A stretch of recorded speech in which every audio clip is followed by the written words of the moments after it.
बिस्मिल्लाहिर्रहमानिर्रहीम। अस्सलाम वालेकुम। कैसे हैं आप? मैं हूं मलिहा यास्मीन और ये हमारा चैप्टर नंबर 5 से लास्ट बी लिफ्ट है 30, बी लिफ्ट नंबर 32। सोल्यूशन है ब्रिजिंग का, इसे देख लीजिए एक दफ़ा। और लर्निंग आउटकम है हमारा आज का नॉइज़ के बारे में। लास्ट लेक्चर में हमने देखा था कि साउंड की इंटेंसिटी, और ये वो साउंड है नॉइज़ जो हाई इंटेंसिटी साउंड्स हैं जो हमें इरिटेट करती हैं। तो इसको हम इस कैटेगरी में लेंगे कि ये एक तरह से पोल्यूशन है, क्योंकि जो चीज़ हमें इरिटेट करे, नेचुरल एनवायरनमेंट को ख़राब करे, वो पोल्यूशन है, खा वो साउंड ही क्यों ना हो। साउंड, ये एक पहली साउंड है आपके सामने, इसे ज़रा सुनिए।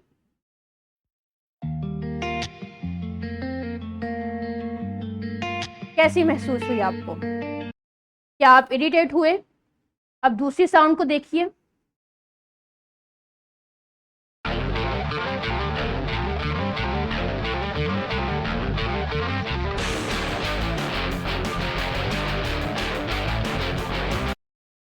सेकंड साउंड ने आपको ज्यादा इरिटेट कर दिया, इसने आपको डिस्टर्ब कर दिया।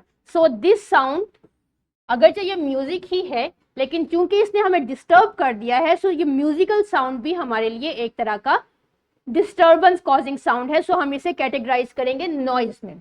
जबकि फर्स्ट कैटेगरी में म्यूजिक साउंड एक रिदमिक स्टाइल में था, इसने हमें डिस्टर्ब नहीं कर किया, बल्कि ये इसने मेलोडीज कर दिया हमारे एनवायरनमेंट को।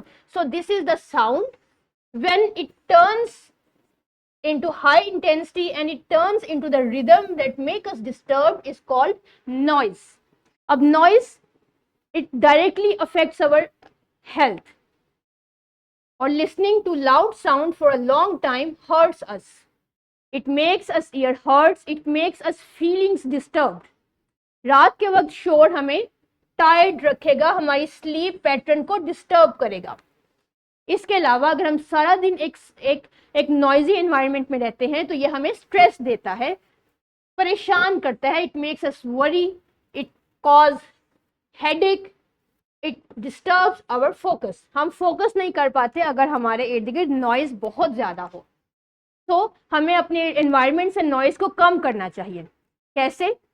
जितनी भी नॉइज कॉजिंग मशीन्स हैं उन सबको टर्न ऑफ कर दें अगर वो यूज़ में नहीं है। कार्स को रेगुलर बेसिस पे इनकी वर्किंग करवाएं, ट्यूनिंग करवाएं, ताकि इनकी साउंड कम से कम हो जाए। इसी तरह से घरों में, गाड़ियों में, during travel, work place, school में म्यूजिक को बहुत कम वॉल्यूम पे यूज करना चाहिए। और हमें सबसे लास्ट पे और सबसे इम्पोर्टेंट, दरख्त बहुत ज़्यादा लगाने चाहिए।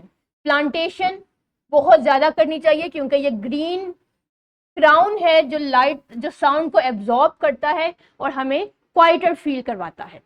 तो ये वो स्टेप्स हैं जो अडॉप्ट करके हम अपने साउंड पोल्यूशन को कम कर सकते हैं। याद रखिए, quiet world has less noise, least noise, whereas noise, loud noise makes us disturb. So हमें यहाँ से यहाँ शिफ्ट करना है इन तमाम अडेप्टेशंस, मेजरमेंट्स को फॉलो करते हुए। So it was all about noise as well as the end of the chapter. That then comes the formative assessment. You have your workbook as well as textbook for formative assessment. Go through the activities and perform thrive at your homework. Return it to your teacher. और अपना ख्याल रखिएगा। अल्लाह हाफिज।